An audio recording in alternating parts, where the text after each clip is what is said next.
Hello, women of Calvary. My name is Unica J, and I have the distinct pleasure of being able to teach you today and continue our teaching on the Old Testament kings. And so I have an opportunity to talk to you about Jehoiachin and understanding about Jehoiachin and how he fits into the lineage of Jesus and the covenant that we have with God and how amazing that is. And so I want to start. I'd like you to get pen and paper if you don't already have it, because I want to give you some Hebrew meanings to some of the names in what I'm going to talk about today. And so that first one is looking back at Jehoiachin's father, which is Jehoiakim. And his name actually in the Hebrew means raised by God. Raised by God. So remember that. Jehoiakim means raised by God. Then there is Jehoiachin, who I am going to be talking about at length today. And his name means established by God. Jehoiachin means established by God. And then there's Nebuchadnezzar. And Nebuchadnezzar means protect the king or protect the firstborn or protect the crown. And so Nebuchadnezzar means protect the crown. And then the fourth one that I want you to think about from a Hebrew meaning is Babylon. And Babylon means the gate of God. Now, the reason why I gave you that will make sense to you in just a moment as we start to unpack this story and understand why it's so significant to just a further understanding, a deeper understanding of how magnificent our God is, how he doesn't miss any details, and how he was determined to make sure that he kept his covenant with us. And one of the reasons why we're all still here today. And so let's start out. I'm going to be coming out of Second Kings chapter 24, and we're going to first look at verses 8 through 12. And so let me read that to you. So the first, it says, Jehoiachin was 18 years old when he became king, and he reigned in Jerusalem for 3 months. His mother's name was Nahasta, and the daughter of Elnathan of Jerusalem. And he did evil in the sight of the Lord according to all that his father had done. And so let's pause right there for just a second. When I hear it says, hey, this king also did evil in the sight of the Lord, but according to all that his father had done. That made me become curious about what type of king was his father, because this kingdom was being handed down from Jehoiakim down to Jehoiachin. And so being able to understand what type of leader was the father. And so when I looked at that, one of the things that I understood is that he had prophets that would bring warnings to him, that would bring instruction from the Lord to him. And he would get this instruction and he would ignore it. And he would ignore the instruction for the most part and being disobedient so that he could preserve Judah. And so there would be times that he would side with the Egyptians, times that he would side with the Babylonians. He would be all over the place, going to and fro, being tossed in a wind, and being a double-minded man, which we know the word tells us is unstable in all his ways. And so his mistake and the evil that he did is he did not hold true to God's instruction. And so here we have his son come into the kingdom, and he becomes king, and he's following right along with his father and his father's footsteps in doing evil, even in the first 90 days of his employment. In most employment now, even in modern day, you get a 90-day period, an onboarding period, kind of this moment where the employer is trying to figure out if you're a right fit, and you're trying to figure out if you're the right fit for the job. And so here we saw within his first 90 days, it was determined that he was not the correct fit because he was ruling or leading the exact same way that his father was leading. Now, when we think about this for a second, his father was focused on preserving or protecting Judah at all costs, even if that meant going against what the instructions and or the warnings were that were received and brought to him by Jeremiah and other prophets in the land. So when you think about that, when you think about that concept, okay, I want you to think about your life.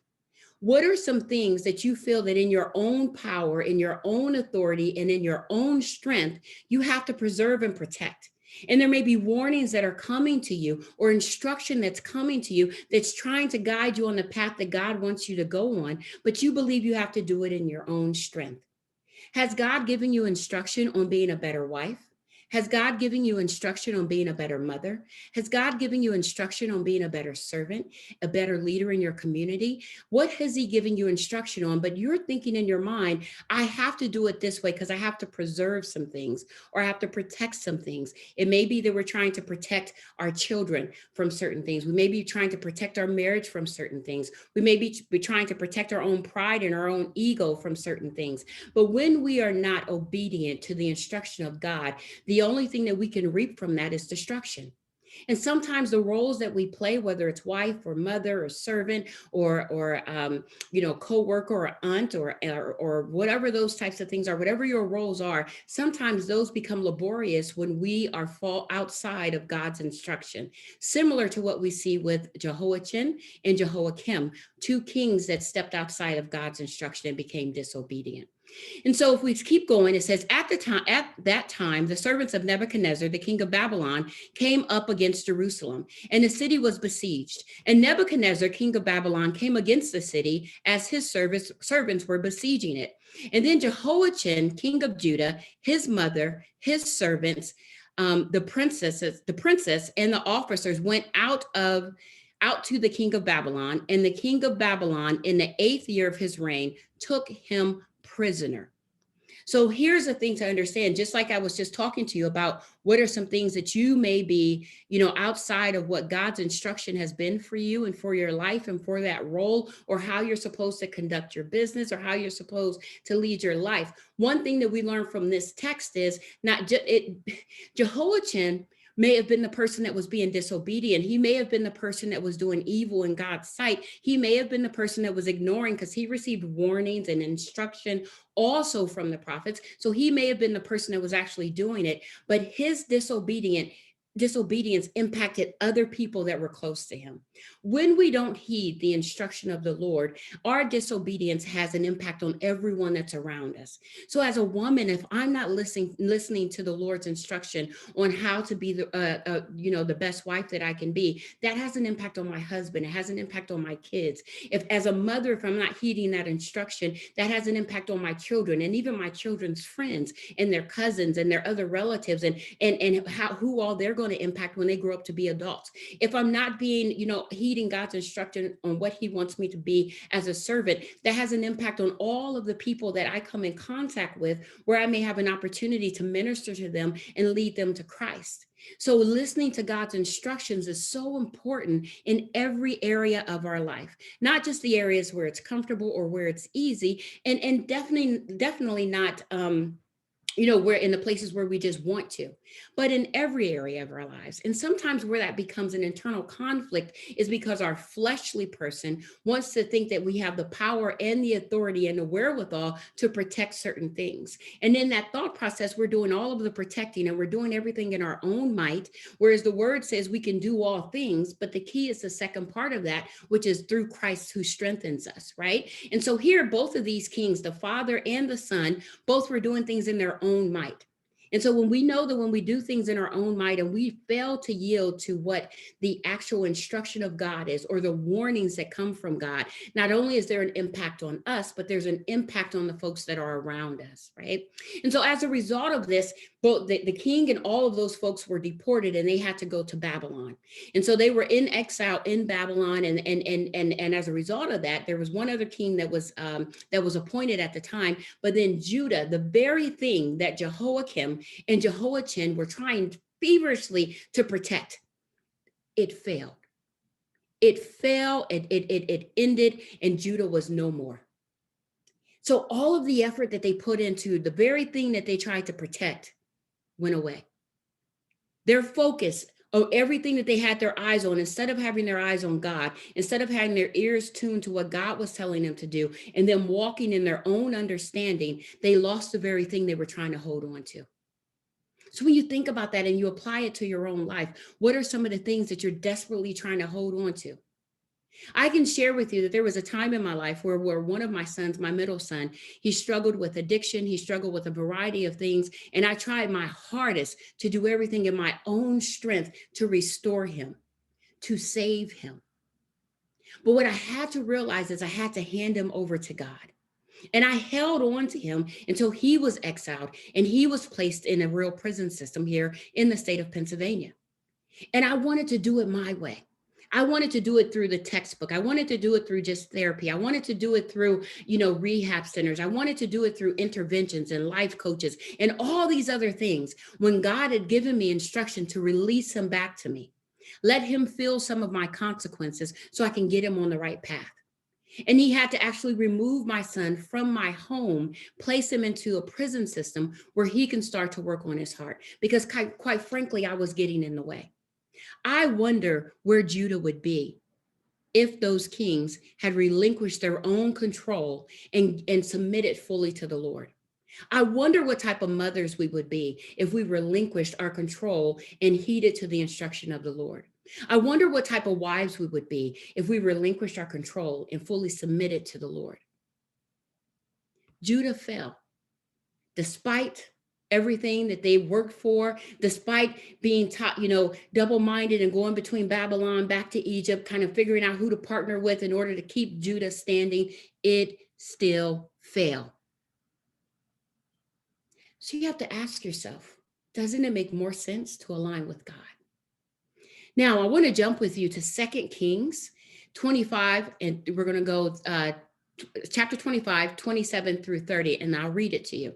It says, now it came to pass in the 37th year of captivity of Jehoiachin, the king of Judah, in the 12th month, on the 27th day of the month, that evil Merodach, the king of Babylon, in the year that he began to reign, released Jehoiachin, the king of Judah, from prison. He spoke kindly to him and gave him a more prominent seat than those of the kings who were with him in Babylon. So Jehoiachin changed from his prison garments, and he ate bread regularly before the king and all of the days of his life. And for his provisions, there were a regular ration given to him by the king, a portion for each day and all the days of his life. Here's the thing. When I went back and I looked and I studied through this, one of the things that I found out is one of the reasons that Jehoiachin surrendered to Nebuchadnezzar was back to that original thing that we talked about, to preserve Judah. And a lot of some of the people that were within his kingdom didn't agree with him surrendering. But the important thing to understand is he still, in his own way, was trying to protect Judah. And at that point, it is said and it is written that he humbled himself. And that's why he surrendered to Nebuchadnezzar to go over to Babylon, to be held in captivity in Babylon.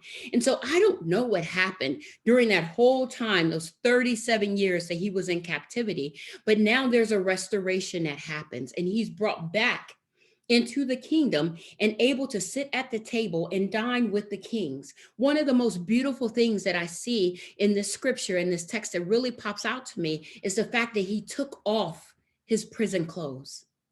Because he couldn't carry and keep the same things that he had on him that were signs, that was an indication of his disobedience, an indication of where he had went wrong, an indication of his willingness to turn his ear away from God, because he was going now to be restored. And in that restoration, in being forgiven, and a part of that covenant that comes through Jesus Christ, he can no longer wear the clothes of a prisoner because he's being restored as a king.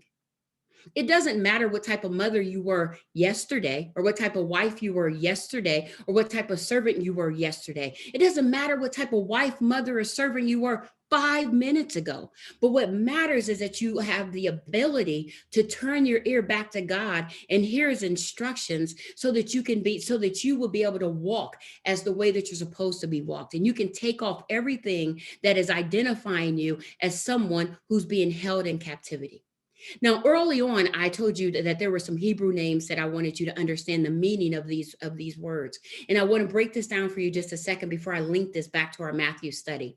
So Jehoiakim, that means raised by God. Jehoiachin, established by God. Nebuchadnezzar, protect the king. And Babylon, the gate of God. So if we look at this story and we start to break it down and think about those names, you can be raised by God and established by God. But if you don't yield to the instructions of God, then you can be placed in exile. You can be put in a situation where you have to sit for a second to understand what it is that God would have you to do. And in Babel, for it to be Babylon sitting at the gate of God, that means that now my disobedience is now there's a gate where I can get to God, the gate of God, but there's still a gate there because my disobedience has brought me to the gate. And so now I'm sitting at a gate. And if we think about Nebuchadnezzar's role, his role and his name and all of his actions were to protect what? The king. Why? Because there was a covenant in a New Testament that was for you and I, for us to receive, for us to take part in. And so Nebuchadnezzar had a role in that.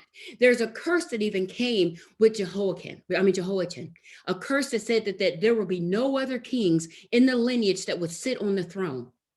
But when we think about the goodness of God and we think about how much he loves us and how he can orchestrate a thing to make sure that that covenant comes to pass anyway, that even though that curse was spoken, no, there's not going to be another king that's going to sit in Judah, and Judah will fall, but there will be a king of kings whose name is above all other names, who we will call counselor, the great I am. That covenant is alive and well today. And we have the glorious opportunity to be a part of that covenant, to partake of that covenant, and keeping our ear to God's instructions. That makes sure that we don't have to go into exile. That makes sure that we don't have to sit and go through a hard time or be in, even become imprisoned into different types of states of mind or being disappointed in all of these things, because we'll know that everything that we're doing is aligned with what God has told us to do. If you don't get anything else out of what I've shared with you today, understand one, that you are loved mightily by God. And that because he loves you, he gives you instruction. Because he loves you, he also chastises those that he loves. God was madly in love with Jehoiachin, even though Jehoiachin was not obeying his word. And whereas his father, who went to sleep with the ancestors, who found himself dead, he preserved Jehoiachin's life, and then Jehoiachin was actually restored back into the kingdom. And so I want you to think about all of the things that God has been whispering to you about, that he's been talking to you about and giving you instruction on. But you've been in your own might trying to protect something. In your own might, you're trying to preserve something because you think you can do it. You think you can handle this. I think I can handle my depression on my own. I think I can handle my anxiety on my own. I think I can handle my job loss on my own. I think I got it, Lord. I've read enough self-help books. I know, kind of how this thing works out. I've talked to Sally and I've talked to Susie, and they've told me kind of how this thing works out. And I got it. I got it, God. And God's saying, I got you. I have you, daughter. I love you with an everlasting agape love. I love you unconditionally. And because of that, I have a covenant with you to keep you covered. Listen to my instruction that you may be able to find a more excellent way, because I am here for you. Hopefully this has been helpful for you. I want you now to go into your groups, in your small groups, whether you're online or you're at the church. And I have some discussion questions that I've prepared for you where we can dig a little deeper in heeding God's instructions and thinking about the things that we've been trying to protect when we don't have to protect those. My name is Unica J, and I want to thank you for taking the time to listen to this lesson.